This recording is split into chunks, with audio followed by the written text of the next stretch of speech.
entire American economy is propped up by AI investments in data centers. And a lot of that comes from the Gulf states. Professor Jiang ये कह रहे हैं कि Iran ये जंग जीत जाएगा। सबसे पहला सवाल तो ये उठता है कि जो ईरान है ये क्या अमेरिका को और पूरी दुनिया की मईशत को नुकसान पहुंचाने के लिए जीसीसी ममालिक को हिट कर रहा है? क्या आबनाए हरमुज जो है वो भी उसने इसीलिए बंद किया है कि उसके असरात हों जीसीसी के ऊपर? और क्या इससे पेट्रोलियम मसनूआत की कीमतें, डॉलर और अमेरिका और आलमी मईशत जमूद का शिकार हो जाएगी? क्या इससे जीसीसी के लिए खाने और पीने की सप्लाई बंद हो जाएगी? क्या डेटा सेंटर्स को हिट करने से एआई हिट होगी, मईशत हिट होगी?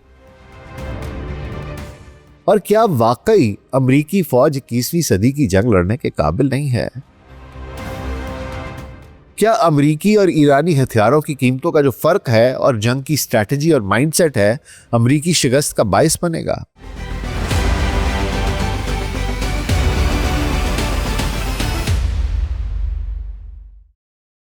Global six podcast doctor Nasir Beg के साथ आपकी खिदमत में हाजिर हैं जी। अस्सलाम वालेकुम। अमेरिका आयतुल्लाह खामनाई और टॉप ईरानी लीडरशिप को शहीद करने के बाद उम्मीद कर रहा था कि ईरान के हौसले पस्त हो जाएंगे, अफरा तफरी मच जाएगी, लेकिन इसके बरक्स ईरान नताइज की परवाह किए बगैर अपने तमाम तर वसाइल के साथ जवाबी कार्रवाई करता जा रहा है। अब जबकि इसके नए रहनुमाओं ने आबनाए हरमुज को बंद करने और गुजरने वाली किसी भी टैंकर को आग लगाने का फैसला किया है, तो वो सिर्फ दुनिया के 20% तेल के लिए रास्ता नहीं रोक रहे, वो अपने नुकसान की भी परवाह नहीं कर रहे हैं, क्योंकि ईरान किसी भी दूसरे मुल्क से ज्यादा इस आबी गुजरगाह पर इन्हिसार करता है। इसकी तमाम तेल की बरामदात आबनाए हरमुज से गुजरती हैं। गुज़िश्ता साल से यह तकरीबन 1.7 मिलियन बैरल रोजाना थी, लेकिन इसके नए रहनुमाओं को अब अपनी मईशत के मफलूज होने की भी परवाह नहीं है। 1945 में बर्लिन के बाद यह पहली बार है कि एक मुल्क ऐसे लीडरान के ज़ेरे इंतजाम है या एक मुल्क को ऐसे लीडर चला रहे हैं जो बमों की बारिश के साए में फैसले करते हैं और वो जानते हैं कि वो किसी भी लम्हे शहीद हो सकते हैं। अमेरिका और इसराइल पहले ही आयतुल्लाह खामनाई और उनके कई सीनियर वज़रा और कमांडर्स को शहीद कर चुके हैं। मरहूम आयतुल्लाह खामनाई के बेटे मुश्तबा खामनाई, जो कहा जा रहा है कि मुमकिन तौर पर वो अगले सुप्रीम लीडर होंगे और उसका ओहदा संभाल लेंगे, वो जानते हैं कि अगले शहीद वो हो सकते हैं। फिर जनरल वहीदी जो इनकलाबी गार्ड के नए कमांडर हैं, वो भी यही जानते हैं कि उनके पेशरो और उससे फिर उनके भी पहले के जो कमांडर हैं, दोनों शहीद हुए थे। लिहाजा समझौता तो दूर की बात है, उनके पास जब्त से काम लेने की भी कोई वजह, कोई जवाज नहीं है। उनके नुक्ता नजर से अपने तमाम खलीजी पड़ोसियों पर मिसाइल दागना और आबनाए हरमुज को बंद करना एक मंतिकी रद्द-ए-अमल है। हाँ, उन्हें यह उम्मीद हो सकती है कि तवानाई की मंडियों में अफरा तफरी डोनाल्ड ट्रंप को अपनी हिमाकत पर सोचने और जंग बंद करने पर मजबूर करें।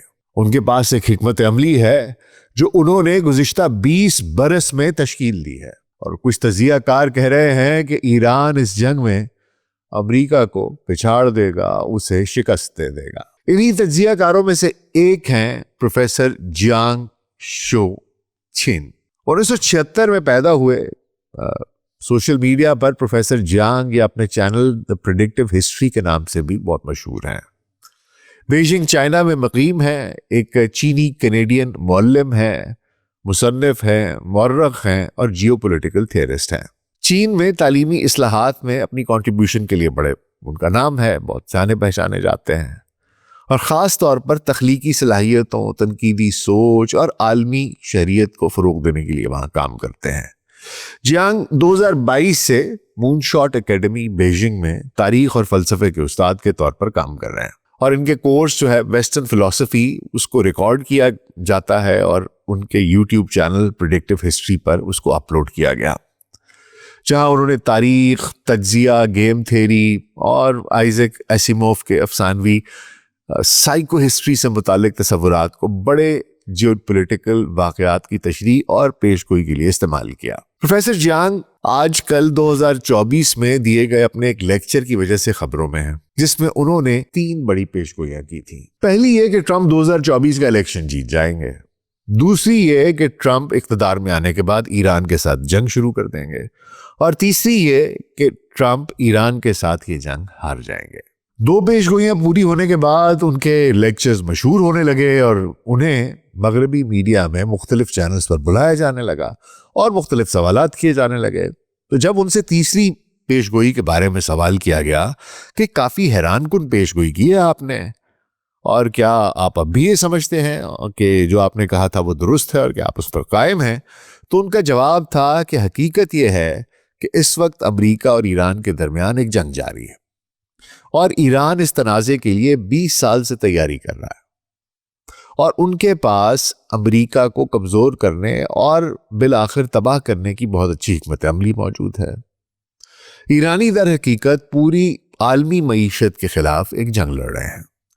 वो जीसीसी ममालिक पर हमला कर रहे हैं, अहम तवानाई की बुनियादी ढांचों को निशाना बना रहे हैं। उन्होंने आमना हुरमुज से बहरी ट्रैफिक की तमाम नकलो हरकत को रोक दिया है और इसके बाद वो पानी साफ करने वाले जो प्लांट्स हैं, डिसैलिनेशन प्लांट्स हैं, उनको भी निशाना बना सकते हैं।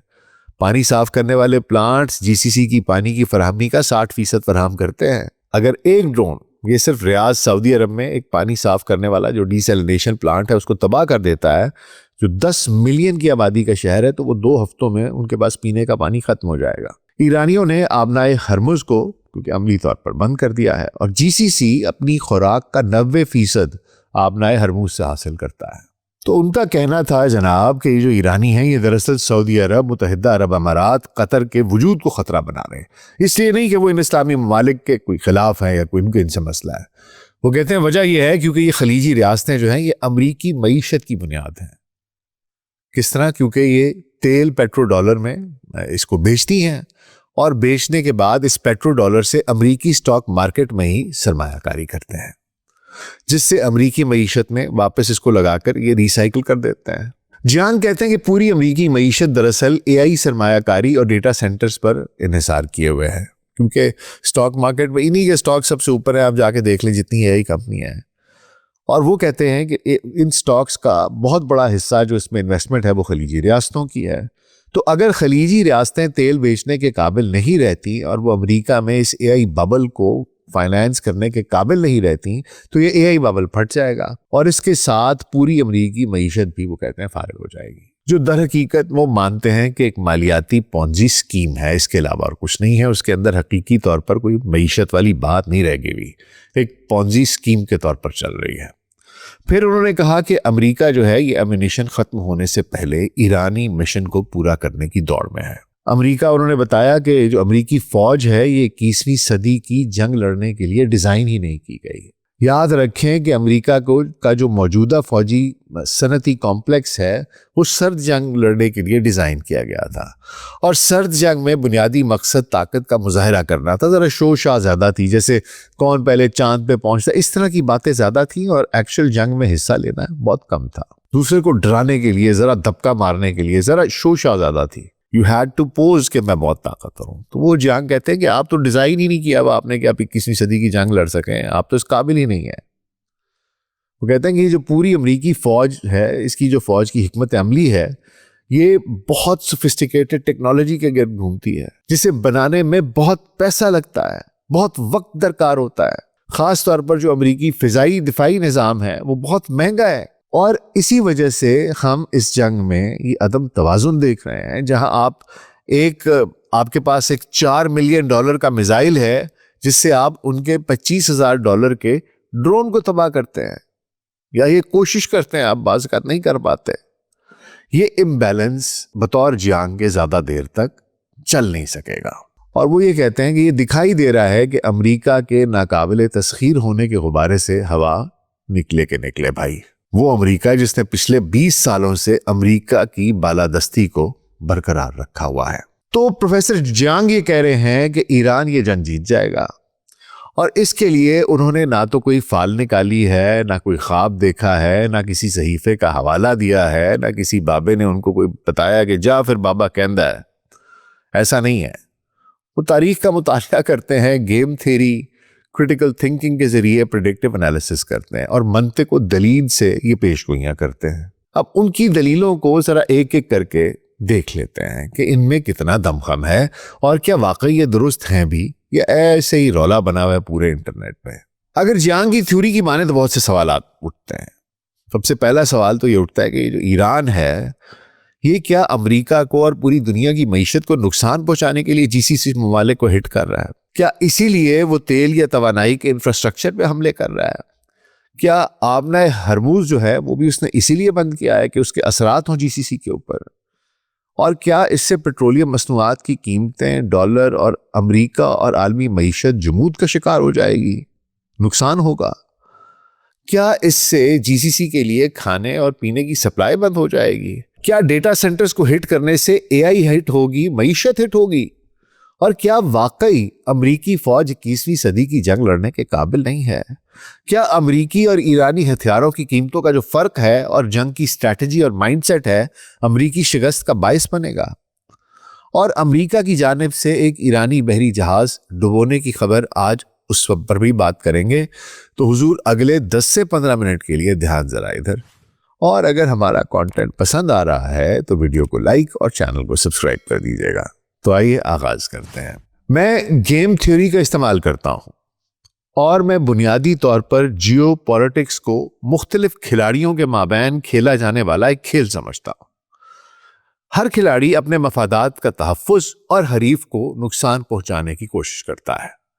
लिहाजा मैं नजरिए को नहीं देखता, मैं खुदगर्जी पर तवज्जो मरकूज करता हूं। और यह हकीकत पसंद तज्जियाकार कह रहा है कि अमेरिका ये जंग हार जाएगा।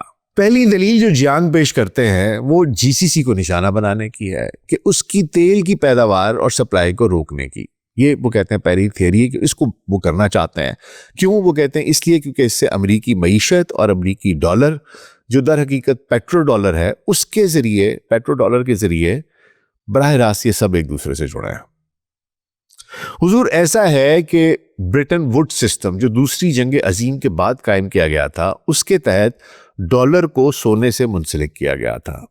यानी फी आउंस सोने की कीमत $35 और दीगर करेंसियों को फिर इसके बाद डॉलर से मुंसलिक कर दिया गया था। इसने डॉलर को बैनुल अक़वामी सतह पर एक फिएट करेंसी बना दिया था। लेकिन हुआ कुछ यूं कि ये जंगे मंगे लड़ते रहे, वियतनाम आगे पीछे, दिवालिया निकल गया, पैसे नाप नोट छापते रहे, तो कहाँ गया डॉलर, तो कहाँ रह गया सोने के ज़खायर। तो फिर क्या किया कि 15 अगस्त 1971 को डॉलर की सोने से जो मुताबिकत थी ना वो ख़त्म कर दी और इसे निक्सन शॉक के नाम से जाना जाता है। जब सदर रिचर्ड निक्सन ने गैर मुल्की हुकूमतों और मरकज़ी बैंकों के लिए अमरीकी डॉलर की सोने में बराह रास्त तब्दीली को मुअत्तल करने का ऐलान कर दिया। यानी पहले आप $35 लेके जाएं तो आप 1 आउंस सोना ले सकते थे, लेकिन ये कहानी 1971 में ख़त्म हो गई। फिर हुआ कुछ यूं कि 1973 में अरब इसराइल जंग हुई जिसके दौरान तेल का बहरान पैदा हुआ और उसके बाद 8 जून 1974 को अमेरिका और सऊदी अरब के दरमियान पेट्रो डॉलर डील पर दस्तखत हुए। क्योंकि अमेरिका ने कहा अच्छा तुम बदमाशी कर सकते हो, तुम हमारा तेल बंद कर सकते हो, इस तरह तो नहीं होगा। तो उन्होंने जनाब इनको बड़ा प्रेशर डाला और 8 जून को इनसे एक पेट्रो डॉलर डील पर दस्तखत हो गए। और ये जो पेट्रो डॉलर डील थी इसमें सऊदी अरब ने अपने तेल की बरामदात की कीमत अमरीकी डॉलर में मुकर्रर करने और उनकी आमदनी का एक हिस्सा अमरीकी ट्रेजरी सिक्योरिटीज़ में सरमायाकारी करने पर इस पर इत्तफाक राय कर लिया, जिसके बदले में इसे अमरीका की फौजी और इक़्तिसादी हिमायत हासिल हो गई। अब ये मुआहिदा वसी तर अमरीका सऊदी अरब मुश्तरका कमीशन बराए इक़्तिसादी ताउन का हिस्सा था, जिस पर अमरीकी वज़ीर ख़ारजा हेनरी किसिंजर और सऊदी शहजादा फ़हद ने दस्तखत किए थे।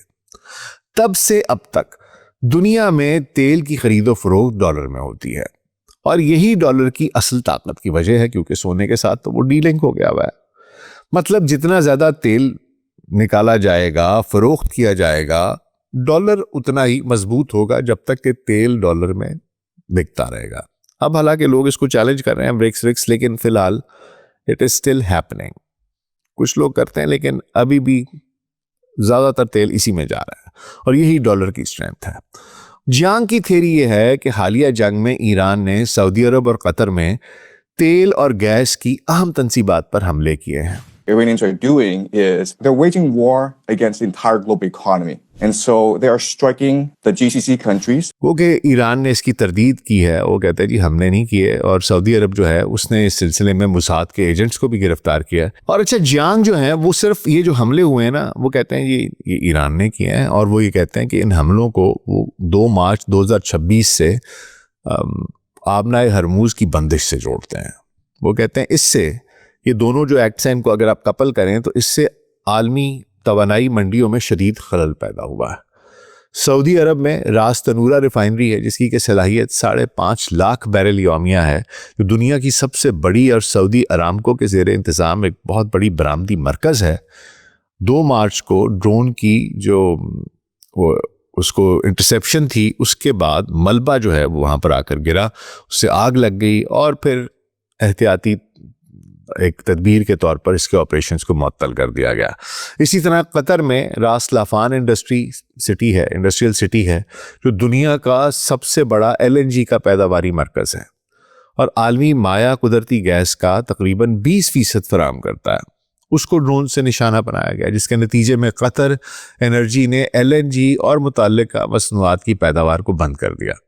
इन हमलों के बाद इराक के Kurdistan, Israel offshore gas fields मसलन ल्यूथिन और मुत्तहिदा अरब अमारात में भी इस तरह के हमले किए गए, जिसकी वजह से एहतियातन ऑपरेशंस को बंद कर दिया गया या लिमिट कर दिया गया।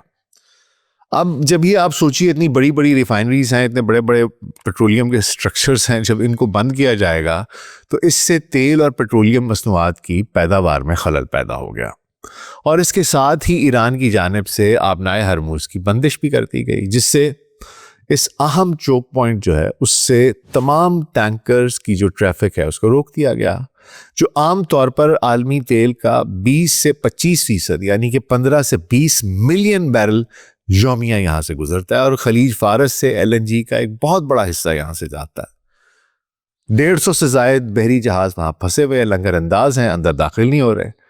अब इससे सऊदी अरब, इराक, मुत्तहिदा अरब अमारात, कतर और कुवैत समेत बड़े प्रोड्यूसर्स जो हैं उनकी बरामदात इफेक्टिवली बंद हो चुकी हैं। बराह रास्त सहूलियात पर हमला और ट्रांजिट नाकाबंदी, इसके ये जो इस दोहरे झटके ने ना इब्तदाई तौर पर आलमी सप्लाई को तकरीबन 2 से 4 मिलियन बैरल यौमिया कम कर दिया है और अगर ये तवील अरसे तक जारी रहता है तो मजीद आप जो अपस्ट्रीम बंदिश है उसका भी खतरा है।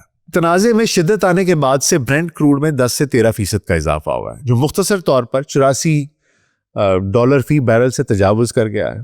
तनाज़े से पहले की सतह 73 थी, जबकि यूरोपी कुदरती गैस की कीमतों में 50% इजाफा हुआ है। तज्जियाकारों ने खबरदार किया है कि एक तवील तातुल ब्रेंट को उसकी कीमत में मजीद इजाफे का बायस बन सकता है, जिससे महंगाई में इजाफा होगा, नकलो हमल और हीटिंग अखराजात बढ़ेंगे और यूरोप और एशिया में तवानाई दरामद करने वाली मईशतों पर दबाव पड़ेगा। आपको मैं बताता जाऊं कि आबनाए हरमूज पर तेल की बरामदात के लिए सबसे ज़्यादा इन्हिसार करने वाले ममालिक कौन से? चीन 38%, उसका जो तेल है वो यहाँ से आता है। भारत का 15%, जनूबी कोरिया का 12%, जापान का 11%, बाकी एशिया 11%, यूरोप 3% और दीगर जो है वो मिलके 7%। तो जंग के मुताबिक ये बराह रास्त जब ये तेल निकलेगा कम, बिकेगा कम, तो इसका बराह रास्त पेट्रोडॉलर जो है उस पर हमला आएगा असल में। और अगर जंग तूल पकड़ती है तो इसका असर बराह रास्त अमरीकी डॉलर और स्टॉक मार्केट पर होगा। अच्छा, आबनाए हरमूज को लेकर जंग का एक दूसरा नुक्ता भी है, वो ये कि GCC ममालिक अपनी खुराक का 90% आबनाए हरमूज के जरिए दरामद करते हैं और अगर ये बंदिश जारी रही तो GCC में तो खुराक की किल्लत हो जाएगी भाई, उनको तो खाने को नहीं मिलेगा।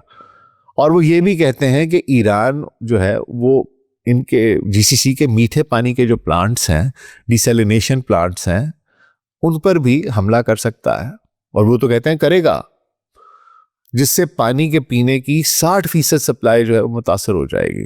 इस तरह GCC ममालिक के लिए सर्वाइवल बहुत मुश्किल हो जाएगा और चूंकि अमरीकी मईशत बिलवास्ता GCC पर खड़ी है तो वो भी कलेप्स कर जाएगी। तो ये सारी चीजें उन्होंने इंटरमिक्स की हैं। फिर अगला नुक्ता जियांग एआई का उठाते हैं। एक तो वो कहते हैं कि अमेरिकी स्टॉक मार्केट में एआई का बबल है, ठीक है, मार्केट गिरी तो ये बबल फट जाएगा।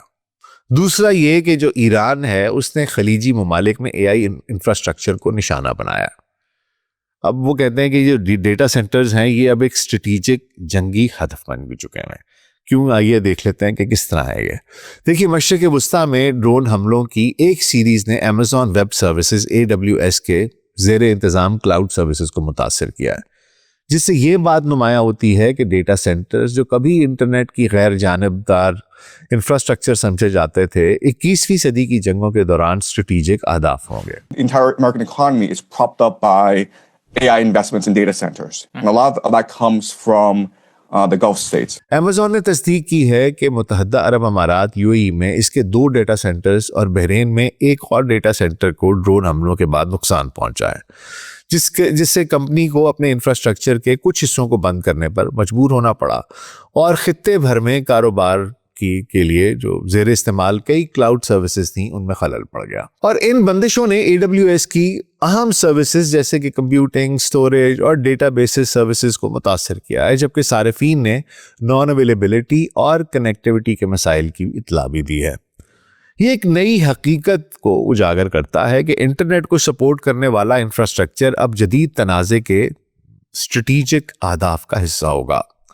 जिस तरह तेल के ज़खायर और बिजली घर कभी इक्तिसादी जंग की तारीफ करते थे, इसी तरह डेटा सेंटर्स जो दुनिया की कंप्यूटिंग पावर और डिजिटल खिदमात को महफूज रखते हैं, जोग्राफियाई, सियासी या जियोपॉलिटिकल बहरानों के दौरान निशाने पर हुआ करेंगे। इसका मकसद सिर्फ इंटरनेट में खलल डालना नहीं होगा। दरअसल जदीद कारोबार क्लाउड इंफ्रास्ट्रक्चर पर इन्हिसार करते हैं। कंपनियां अपनी सर्विसेज खुद होस्ट करने की बजाय अमेज़ॉन, माइक्रोसॉफ्ट और गूगल जैसी फर्मों को उनके ज़रिए चलाते हैं। उनके जो रिमोट डेटा सेंटर्स हैं उन पर एप्लीकेशन चलाते हैं, उनको वहाँ होस्ट करते हैं, डेटा स्टोर करते हैं, वहाँ पर डिजिटल सर्विसेज को मैनेज करते हैं। अब ये सहूलियात हज़ारों सर्विसेज की मेज़बानी करती हैं और बैंकिंग ऐप्स और ई-कॉमर्स प्लेटफॉर्म से लेकर हुकूमती निज़ाम और मसनूई ज़हानत के टूल्स तक हर चीज़ को यही चलाती हैं। नतीजे के तौर पर एक डेटा सेंटर की बंदिश कई शोबों को बैक वक्त मुतासर करती है। मिसाल के तौर पर मशरिक़ वुस्ता में खलल के दौरान AWS पर इन्हिसार करने वाली कुछ मालियाती इदारों ने अपने डिजिटल प्लेटफॉर्म्स में बंदिश की इतला दी। जदीद फौजें और हुकूमतें खुद इंटेलिजेंस, लॉजिस्टिक्स, मवासलात के लिए इस तरह के ही क्लाउड डेटा सेंटर्स पर, क्लाउड कंप्यूटिंग के लिए जो डेटा सेंटर्स हैं उन पर इन्हिसार करती हैं। क्लाउड इंफ्रास्ट्रक्चर मालियाती मंडियों, डिजिटल अदायगियों और ई-कॉमर्स को सपोर्ट करता है, जिसका मतलब ये है कि ये रुकावटें इक्तिसादी अदम इस्तेहकाम में तब्दील हो सकती हैं। जियांग के मुताबिक डेटा सेंटर्स को हिट करके ईरान ने एक तीर से कई शिकार किए हैं और मईशत पर इसका बिलखुसूस एक गहरा असर होगा। जियांग का अगला नुक्ता अमरीकी फौज की स्ट्रेटजी और साख्त के बारे में है कि ये 21वीं सदी की जंगें लड़ने के काबिल ही नहीं है। And so the entire American military strategy revolves around very sophisticated technology that costs a lot of money. वो अमरीकियों के ये सोफिस्टिकेटेड वेपन सिस्टम्स पर इन्हिसार की बात करते हैं। अमरीकी डॉक्ट्रिन के मॉडर्न जंग में वो कहते हैं वही जीतता है कि जिसके पास ज़्यादा सोफिस्टिकेटेड वेपन सिस्टम्स होते हैं। और जियांग ये कहते हैं कि ईरान ने इस डॉक्ट्रिन का जवाब लो कॉस्ट इफेक्टिव वेपन्स इन हाई क्वालिटी की सूरत में दिया, यानी मेयार का जवाब उन्होंने तादाद में दिया है।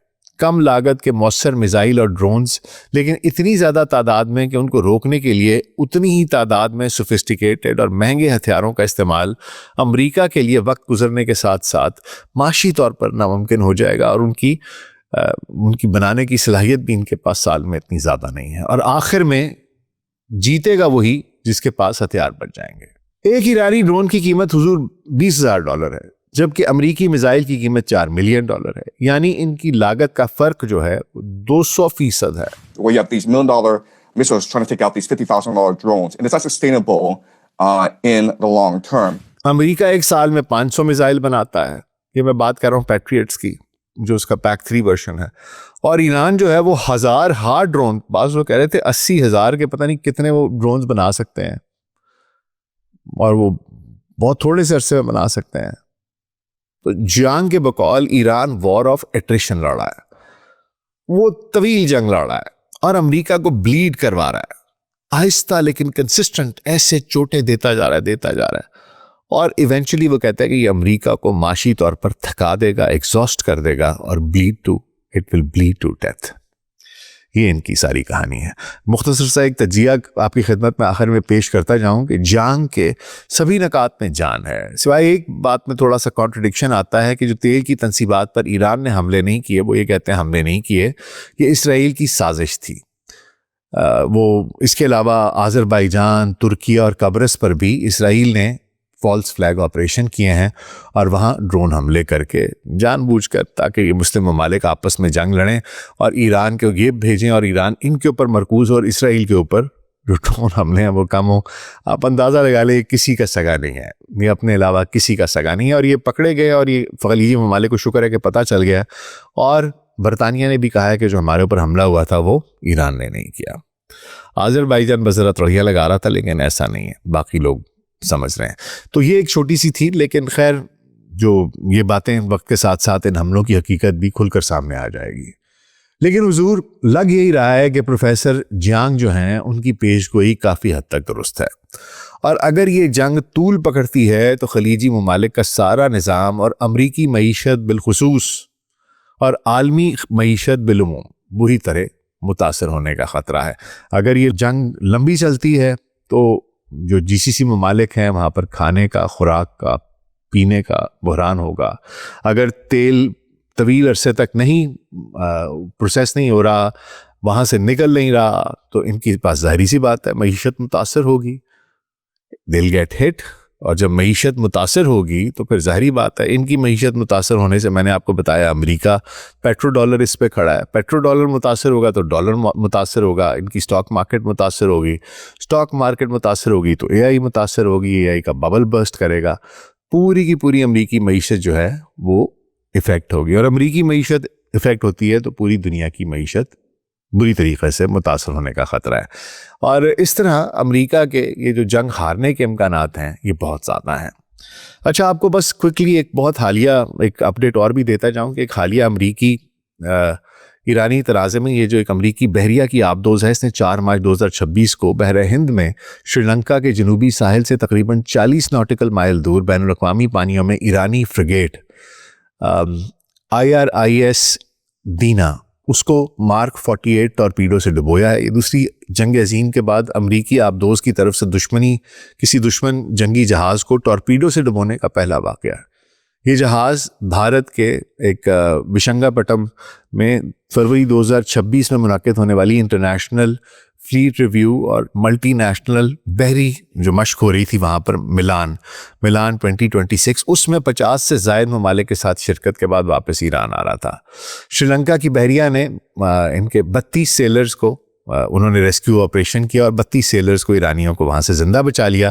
87 लाशें भी बरामद कर लीं, बाकी लोग लापता हैं। जहाज़ पर 130 से 180 का अमला था और बाकी लोग अभी लापता हैं। अमेरिकी सेक्रेटरी दिफा पीट हेग्सेथ ने कहा कि इसे खामोश मौत उन्होंने करार दिया। ईरान ने कहा कि ये एक इंसानी अलमिया है और जंगी जुर्म करार दिया, क्योंकि एक तो ये जहाज़ एक साइज़ से वापस आ रहा था, गैर मुसल्लह था, और दूसरा ये कि आबदोज़ ने डूबने वालों को बचाने की कोशिश तक नहीं की, जो जिनेवा कन्वेंशन की खिलाफ वर्जी है। भारत के लिए ये बहुत संगीन है, क्योंकि हमले से पहले नई दिल्ली को कोई इत्तला नहीं दी गई और ये वाक़या भारत की बहरी मशकों के फ़ौरन बाद हुआ है। तो इससे भारत की जो गैर जानिबदारी है उस पर सवाल उठ रहे हैं और इसमें लोग कह रहे हैं कि जनाब इसमें मोदी खुद मुलव्वस है, क्योंकि ये अभी हो के आया है, इसका नया यार जो है नेतन्याहू, और उसको इसने ये 150 ईरानी जानों का तोहफा दिया है जानबूझकर। ये मिला हुआ था, इसने उनको बताया है, जैसे ही यहाँ से निकले हैं इसने उनको बताया है और बिल्कुल श्रीलंका के पास उसने इनको मार दिया है। बहरहाल लग तो ऐसा ही रहा है कि अमेरिका सिर्फ मैदान जंग में ही नहीं बल्कि इंसानियत और अखलाकियात की जंग भी हार रहा है। और जो दिखाई दे रहा है, 150 बच्चियां पहले स्कूल पे हमला किया, उनको शहीद कर दिया, अस्पतालों पे हमले कर रहे हो, और फिर ये निहत्ते बेचारे कैडेट्स थे जिनके पास हथियार भी नहीं थे, स्टूडेंट्स थे, बच्चे थे ये, और वो ट्रेनिंग करके वापस जा रहे थे, उन निहत्तों को तुमने डुबो दिया और बड़े तुम पहलवान बन रहे हो। इस तरह इंसान बदमाश नहीं बनता, बल्कि बहुत छोटा बनता है। बहरहाल जनाब, कंक्लूड करूँगा कि जियांग की थेरीज जो हमने एनालिसिस किया उनमें दमखम है, और जो अमेरिका की हरकतें हैं, जो उसकी स्ट्रेटजी है, जो कंपैरिजन है, वो ये बताता है कि अगर गेम लंबी चलती है, वॉर ऑफ अट्रिशन लंबी चलती है, तो लगता यही है कि ईरान अमेरिका को बहुत गहरा नुकसान भी पहुंचाएगा और अमेरिका को दुम दबाकर भागना पड़ेगा। और दूसरा ज़ाहिरी बात है, उनकी जो अखलाकी पस्ती है वो भी खुलकर रोज़ बरोज़ they find a new low to stoop to, which is extremely sad. बहरहाल आपका इस बारे में क्या ख्याल है, मुझे कमेंट्स में ज़रूर बताइएगा। अपना ख्याल रखिएगा। शुक्रिया।